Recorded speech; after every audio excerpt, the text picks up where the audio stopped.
કી. આપણે બીમાર થઈને જ્યારે દવા પીએ ને ઘરે, ત્યારે આ ધન્વંતરી ભગવાનનું સ્મરણ કરીને દવા પીવો ને તો એની અસર તત્કાલ થાય. આયુર્વેદના પ્રણેતા છે ધન્વંતરી, અને અમૃત કળશ લઈને એ પ્રગટ થયા. ધનતેરસ એ જ છે જે ધન્વંતરી દેવતા ભગવાનનું પ્રાગટ્ય છે. આપણે ધનતેરસ નવા વાસણ લેવાના, આપણી ધનતેરસ જુદી છે, પણ ધનતેરસ વાસ્તવમાં ધન્વંતરીનું પ્રાગટ્ય દિવસ છે.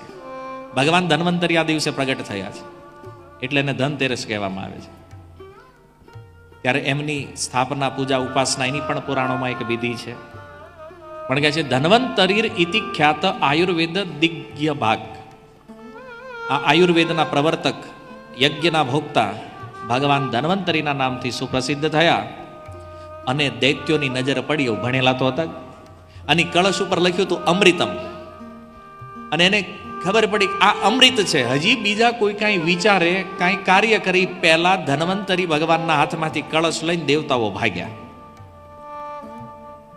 અને આ બાજુ એ અસુરોને ભાગતા જોઈને દેવતાઓ ભગવાન વિષ્ણુને કહે છે, પ્રભુ અમે કીધું તું આ નહીં પીવા દે. ભગવાન કે તમે ચિંતા નહીં કરો, હું છું ને. હવે આ લોકો જ્યારે અમૃત લઈને ભાગ્યા ને તે અંદર અંદર ડખો થઈ ગયો. આપણે નાતમાં ડખો થયો. એટલે હું ઓલા જે ગઢા હતા ને, જે એ કહેતા હતા અમને પહેલા પીવા દો. કેમ?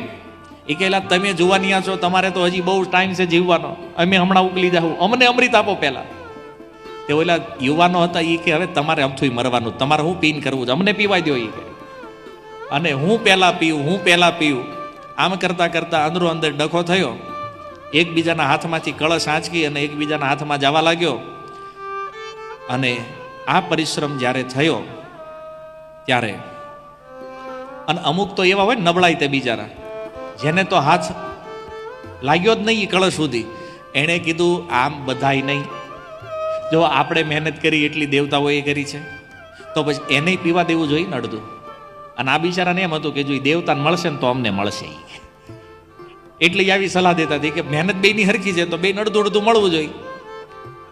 અને એ સમયે આ લોકોની વચ્ચે જ્યારે ઝઘડો ચાલી રહ્યો હતો ત્યારે ત્યાં કે છે એતસ્મિન અંતરે વિષ્ણુ સર્વોપાય વિદેશ્વર યોષિત રૂપમ અનિર્દેશ્યમ દધાર પરમાદ્ભુતમ.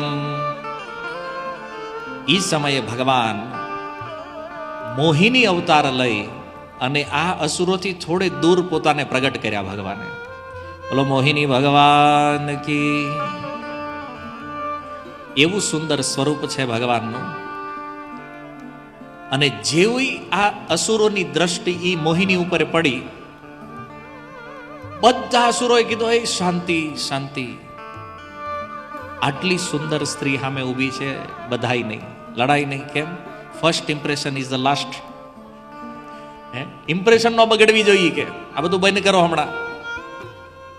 અને એ દૈત્યો ધીરે ધીરે ધીરે ધીરે એ સ્ત્રીની નજીક આવ્યા અને એને કહે છે કાત્વમ કંજપલા સાક્ષી કુતો વા કિમ ચિકીર્ષસી કસ્યાદિવદવામોરો મથનંતીવ મનાનિહ. કહે છે હે કમલ નયના, કોણ છો તમે? ક્યાંથી આવો છો? તમે શું કરવા ઈચ્છો છો? તમે કોની પુત્રી છો? આ અમને કહો. કારણ મથનંતીવ મનાંસીવ, તમને જોઈને અમારા મન જે છે ચંચળ થઈ ગયા છે. અમે સમજીએ છીએ કે દેવ દૈત્ય સિંદર ગંધર્વ ગાર ચારણ લોકપાલ અત્યાર સુધી કોઈએ તમને ટચ પણ નથી કર્યા, સ્પર્શ સુદ્ધા નથી કર્યો તમારો, તો પછી મનુષ્યએ તો તમને ક્યાંથી જોયા હોય? હે સુંદર ભ્રુકુટીવાળી, આજ અમને એવું લાગે છે કે વિધાતાએ અમારી ઉપર કૃપા કરી અને તમને અમારા મનને તૃપ્ત કરવા માટે અહીંયા મોકલ્યા છે. હે માનીની, અમે બધા છે ને એક જ જાતિના છીએ, એક જ નાતના જેવી. પણ એક વસ્તુની ઈચ્છાના કારણે અમારી વચ્ચે થોડીક ઈર્ષા થઈ ગઈ છે, થોડીક ગાંઠ બંધાઈ ગઈ છે. તો હે સુંદરી, તમે અમારો આ ડખો મટાડી દો, અમારો ઝઘડો મટાડી દો. અમે બધા કશ્યપજીના પુત્રો છીએ, સગા ભાઈ છીએ. અમૃત મેળવવા અમે બહુ મહેનત કરી છે. તો હવે અમને એ ખબર નથી કે આને વહેંચવું કેમ. તો તમે એક કામ કરો ને, આ વહેંચણી કરી દો. ત્યારે મોહિનીના રૂપમાં ભગવાન શું કહે છે, તમે કશ્યપજીના પુત્રો છો અને હું પુંસલ્યામ. અરે હું તો એક કુલટા છું. મારી ઉપર તમે ન્યાય કરવાની આવડી મોટી જવાબદારી મૂકો છો. પણ એક સાંભળો, વિશ્વાસમ પંડિતો જાતો કામિનીશુ ન યાતિ. જે બુદ્ધિમાન મનુષ્ય હોય, જે પંડિત છે, વિવેકી છે, એ સ્વેચ્છાચારી સ્ત્રીઓનો ક્યારેય વિશ્વાસ કરતા નથી. કારણ અહીંયા કહે છે, સાલા વૃકાણામ સ્ત્રીણામ ચ સ્વૈરિણ્ય નામ સુરદ્વિષ સખ્યાન યાહુર અનિત્યાની નૂતનમ નૂતનમ વિચિન્વતામ. કહે છે, હે દૈત્યો, આવી જે સ્વેચ્છાચારી સ્ત્રીઓ છે અને જંગલના વરુ છે, આમાં કાંઈ ભેદ નથી. કેમ?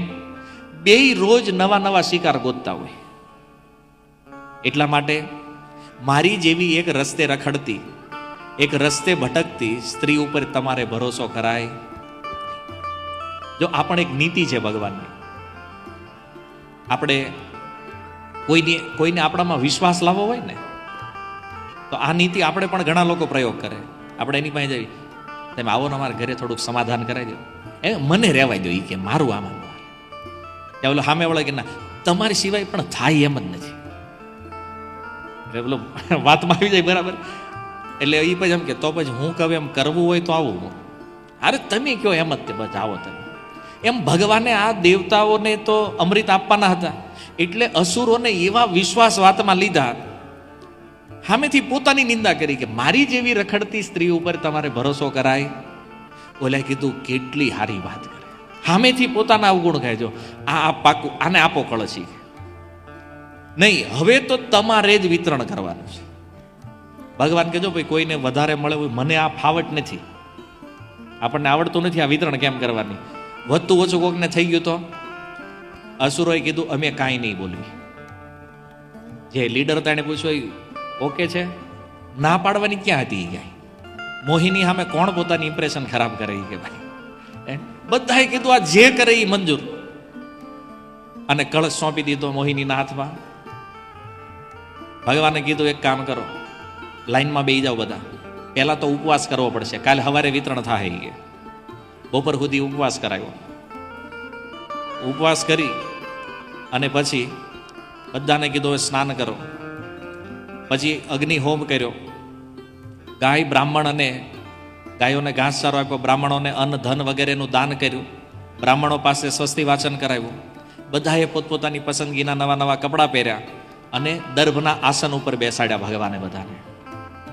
બેસાડીને પછી ભગવાનને એ સભા મંડપમાં ભગવાન આવ્યા. એક સુંદર સાડી પહેરી છે, સુંદર આભૂષણો ધારણ, અને વિચાર કરો એ નારાયણને કોઈ પુરુષ જોઈ લે ને તોય બેભાન થઈ જાય. એ નારાયણ જ્યારે નારી બને ત્યારે એના રૂપની શું વાત હશે.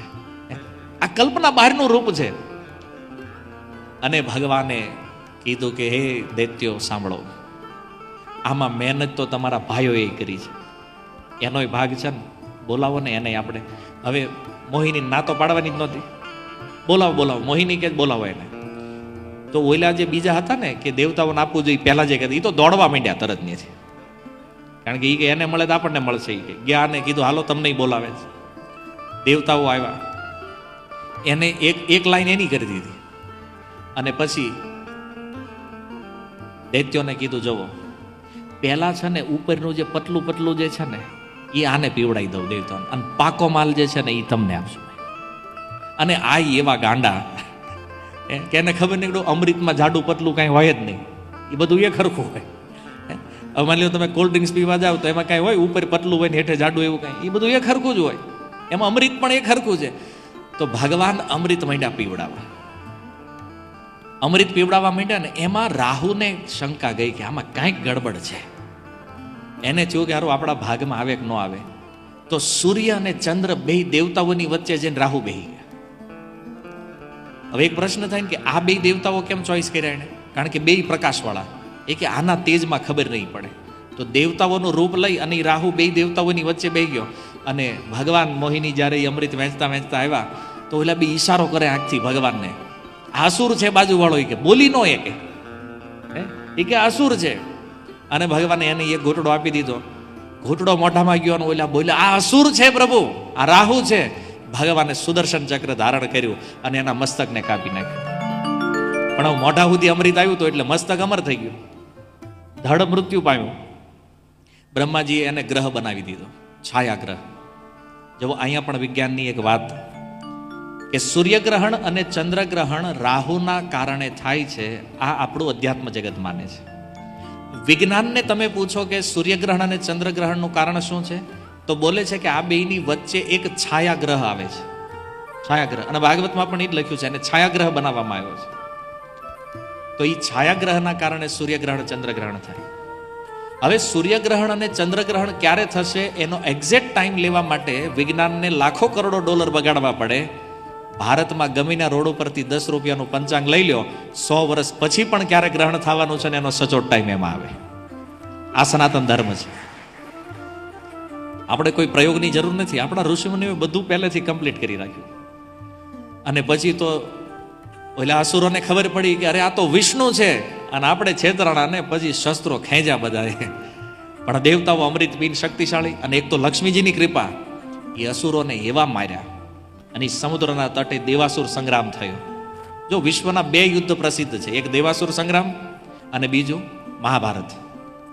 આ દેવાસુર સંગ્રામ થયો ને આમાં અસુરોને એવા માર્યા આ દેવતાઓએ. બલિ મહારાજનું પણ આમાં મૃત્યુ થયું છે. અને આ રીતે દેવતાઓને સ્વર્ગ પાછું મળ્યું.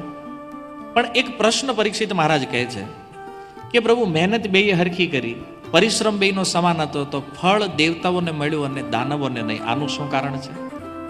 આ લીલાનો સાર આપતા શ્રી સુખદેવજી કહે છે, હે પરીક્ષિત, એવમ સુર અસુર ગણા સમદેશ કાલ હેત્વર્થમ કર્મ અતયો અપી ફલે વિકલ્પા તત્ર અમૃતમ સુરગણા ફલમ અંજસા અપોહ યત્પાદ પંકજ રજ આશ્રયાણન દૈત્યા.